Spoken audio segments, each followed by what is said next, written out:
दोस्त, कभी अगर बनना हो तो बाज बनना, लेकिन कभी तोता मत बनना। तोता बोलता तो बहुत है, लेकिन ज़्यादा ऊंचाई तक उड़ नहीं सकता। बाज बोलता बहुत कम है, लेकिन सबसे ऊंचाई पर उड़ता है और बाकी पक्षियों का राजा होता है एक बाज। आज मैं आपको 5 ऐसे पॉइंट्स बताऊंगा जो कि हर एक इंसान को बाज से सीखना चाहिए और लाइफ की बहुत बड़ी लर्निंग है इन 5 पॉइंट्स में। पहला, बाज की तरह अकेला चलना सीखो। दोस्त, बाज अकेला उड़ता है और बाकी पंछियों के मुकाबले सबसे ऊंचाई पर उड़ता है। बाज अकेला उड़ेगा, लेकिन कभी भी चिड़िया और छोटे पक्षियों के साथ नहीं उड़ेगा। बाज हमेशा या तो बाज के साथ उड़ता है या फिर अकेला उड़ता है। इससे हमें ये सीख मिलती है कि छोटी सोच वालों से हमेशा दूर रहें और अकेले रहो, क्योंकि यही वो समय है जब खुद को जानने का असली मौका मिलता है। दूसरा, बाज की तरह अपने लक्ष्य पर ध्यान दो। बाज का विज़न बहुत ज़्यादा क्लियर होता है और बहुत ज़्यादा स्ट्रांग होता है। बाज अपने शिकार को 5 किलोमीटर दूर से ही देख लेता है और जब एक बार उसे अपना लक्ष्य दिख जाता है तो फिर उसके बाद रास्ते में चाहे कितनी भी मुश्किलें क्यों ना आए, वो अपने लक्ष्य को हासिल करके ही दम लेता है। इससे भी एक बहुत बड़ी सीख मिलती है कि अपना विज़न क्लियर रखो और उसे हासिल करने में फिर चाहे कितनी भी मुश्किलें क्यों ना आ जाए, पीछे मत हटो उस बाज की तरह। तीसरा, बाज कभी मरी हुई चीज़ों को नहीं खाता। दोस्त, बाज कभी भी मरे हुए जानवरों को नहीं खाता, वो हमेशा जिंदा शिकार करता है। और इससे हमें ये सीख मिलती है कि ये जो हमारा पास्ट है वो मर चुका है, तो अपने उस मरे हुए थॉट्स पर ध्यान मत दो और अपने आने वाली ताज़ी फ्रेश ज़िंदगी में ध्यान लगाओ। अपने पास्ट की पुरानी यादें जो तुम्हें तंग करती हैं उन्हें वही रहने दो जहाँ उसकी जगह है, वो तुम्हारे पास्ट की जगह है।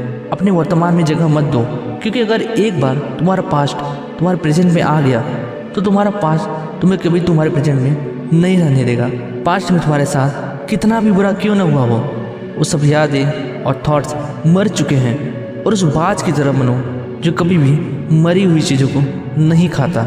चौथा, मुश्किल समय में डरो नहीं। जब आंधी तूफान आती है तो बाज बहुत ज़्यादा एक्साइटेड हो जाता है। जब बारिश होती है तो सारे पक्षी छिपकर बैठ जाते हैं, लेकिन बाज को बहुत मज़ा आता है। जब तेज़ हवाएं चलती है तो बाज उन हवाओं के सहारे और तेज़ी से ऊपर की ओर उठता है और ऊपर उड़ते उड़ते इतना ऊपर उड़ जाता है कि बादलों से भी ऊपर पहुंच जाता है। और इससे भी एक बहुत बड़ी सीख मिलती है कि मुसीबत में भी मज़ा ढूंढो। नेपोलियन हिल ने एक बार कहा था कि हर बड़ी चुनौती अपने साथ में एक बहुत बड़ा अवसर लेकर आती है। तो उस बाज की तरह तुम भी अपने अवसर को पहचानो, और जिस दिन उन अवसरों को पहचान लिया फिर सारी मुश्किलें तुम्हारे नीचे होंगी और तुम उन मुश्किलों के ऊपर होगे। और पांचवा, कंफर्ट जोन से बाहर निकलो। बाज अपने घोंसलों से सॉफ्ट घास को हमेशा निकाल देता है ताकि बाज का जो बच्चा होता है वो उसमें कंफर्टेबल ना हो सके, क्योंकि अगर वो घोंसलों में कंफर्टेबल हो गया तो वही रहना पसंद करेगा। लेकिन बाज ऐसा कभी होने नहीं देता। बाज एक पक्षी है और उसे भी एक बात पता है कि कंफर्ट जोन में कोई ग्रोथ नहीं होता। लेकिन हम तो इंसान हैं ना, और इंसान होने के बावजूद कई सारे लोग इस बात को समझते ही नहीं। आप जितना ज़्यादा कंफर्ट जोन में रहोगे आपकी लाइफ आने वाले टाइम में उतना ही अनकंफर्टेबल हो जाएगी।